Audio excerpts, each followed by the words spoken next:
നമസ്കാരം. ദേവി പ്രസാദത്തിന് ഏറ്റവും അത്ഭുതകരമായ ദിവസമാണ് പൗർണമി.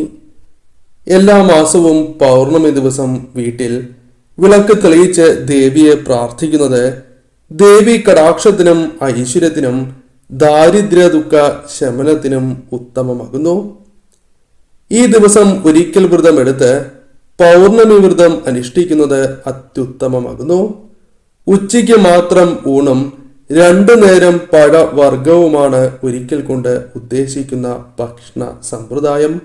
മത്സ്യമാംസാദികൾ പൂർണ്ണമായും ഒഴിവാക്കണം. ചന്ദ്രദശാദോഷം അനുഭവിക്കുന്നവർക്ക് ദോഷകാഠിന്യം കുറയ്ക്കുവാൻ ഉത്തമമാണ് പൗർണമി വ്രതാനുഷ്ഠാനം. പൗർണമിയുടെ പിറ്റേ ദിവസം രാവിലെ ക്ഷേത്രത്തിലെ തീർത്ഥം സേവിച്ചുകൊണ്ട് വ്രതം അവസാനിപ്പിക്കാവുന്നതുമാണ്.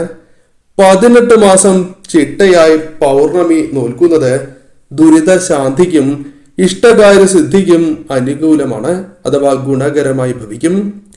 പൗർണമി വ്രതം അനുഷ്ഠിക്കുന്നവർ സൂര്യോദയത്തിനു മുൻപ് കുളിച്ച് ശുദ്ധിയോടെ ക്ഷേത്ര ദർശനം നടത്തി ദേവീ സ്തുതികൾ ജപിക്കണം എന്നാണ് പറയുക.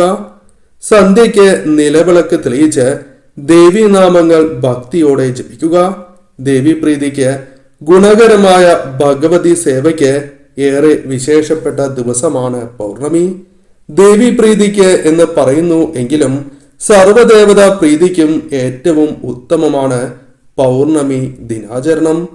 ഓരോ മാസത്തിലെ പൗർണമി വ്രതത്തിനും ഓരോ ഫലം ലഭിക്കും എന്നാണ് ആചാര്യന്മാർ കൽപ്പിച്ചിട്ടുള്ളത്. ധനുമാസത്തിലെ പൗർണമിക്ക് ആരോഗ്യ വർധനവാണ് ഫലമായി വന്നു ചേരുക. നാളെ രാവിലെ തിരുവാതിര നക്ഷത്രവും പൗർണമിയും ചേർന്ന് വരുന്ന ദിവസമാകുന്നു. അതിനാൽ അത്രമേൽ വിശേഷപ്പെട്ട ദിവസമാണ് നാളെ. ഉപാസനയും പൂജാ കർമ്മങ്ങളും അതിവേഗം ഗുണം നൽകുകയും ചെയ്യും. ശൈവ വൈഷ്ണവ ശാക്തേയ എല്ലാ പ്രാർത്ഥനകൾക്കും പൗർണമി നാൾ ഉത്തമവുമാണ്. ലളിത സഹസ്രനാമ ജപം, ദേവി മൂലമന്ത്ര ജപം എന്നിവ നടത്തി പ്രാർത്ഥിക്കുന്നത് ഏതൊരു ഇഷ്ടസിദ്ധിക്കും ഗുണകരമായി ഭവിക്കുന്ന കാര്യങ്ങളുമാകുന്നു. ലളിത സഹസ്രനാമം പൂർണ്ണമായും ചൊല്ലാൻ സാധിച്ചില്ല എങ്കിലും ലളിത സഹസ്രനാമ ധ്യാനം മാത്രമായും നിങ്ങൾക്ക് ചൊല്ലാം. പൗർണമി വ്രതം അനുഷ്ഠിക്കേണ്ട വിധത്തെക്കുറിച്ചാണ് ഇനി പരാമർശിക്കുന്നത്. ബ്രാഹ്മമുഹൂർത്തത്തിൽ ഉറക്കമുണരുക എന്ന കാര്യമാണ് ആദ്യമേ നിങ്ങൾ ചെയ്യേണ്ടത്. പ്രാണന് ഏറ്റവും കൂടുതൽ ഊർജം ലഭിക്കുവാൻ അനുയോജ്യമായ സമയം കൂടിയാണ് ഇത്. കോശങ്ങളെ ഉത്തേജിപ്പിച്ച് പുതിയ ഊർജം പകരുവാൻ ഇതിന് സാധിക്കുന്നു എന്ന കാര്യവും ഓർക്കുക. വീടിന് ചുറ്റുപാടും നിങ്ങൾ വൃത്തിയാക്കേണ്ടതായിട്ടുണ്ട്. കുളി കഴിഞ്ഞ് ശുഭവസ്ത്രം ധരിച്ച് ക്ഷേത്ര ദർശനം നടത്തുക. പുതുവസ്ത്രം എന്നാൽ അലക്കി വൃത്തിയുള്ള വസ്ത്രം എന്നാണ് അർത്ഥം. അലക്കാത്തതോ ചെളി പുരണ്ടതോ ആയ വസ്ത്രങ്ങൾ നിങ്ങൾ ധരിക്കുവാൻ പാടുള്ളതല്ല. വാക്കുകളെയും ചിന്തകളെയും നിയന്ത്രിച്ച് ദേവീ സ്തുതികളോ മന്ത്രങ്ങളോ നിങ്ങൾ ജപിക്കേണ്ടതായിട്ടുണ്ട്. ഉത്തമനായ ഗുരുവിൽ നിന്നും മന്ത്രദീക്ഷ ലഭിച്ചിട്ടുള്ളവർ ഗുരുവിന്റെ നിർദ്ദേശപ്രകാരം മന്ത്രങ്ങൾ യഥാവിധി ജപിക്കേണ്ടതായിട്ടുണ്ട്. വീട്ടിൽ നെയ്വിളക്കുകൾ തെളിയിക്കുന്നത് ഏറ്റവും വിശേഷമാകുന്നു.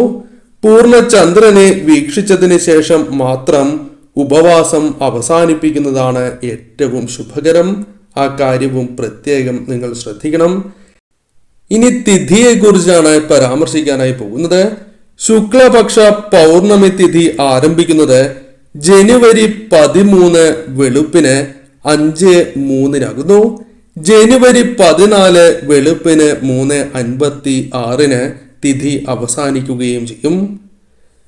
നക്ഷത്രങ്ങൾ പ്രകാരം നോക്കുമ്പോൾ തിരുവാതിര നക്ഷത്രം ആരംഭിക്കുന്നത് ജനുവരി 12 രാവിലെ 11:24 അവസാനിക്കുന്നത് ജനുവരി 13 10:38 പുണർദം നക്ഷത്രം ആരംഭിക്കുന്നത് ജനുവരി 13 10:38 മുതൽ ജനുവരി 14 10:16 വരെയുള്ള സമയത്താണ്.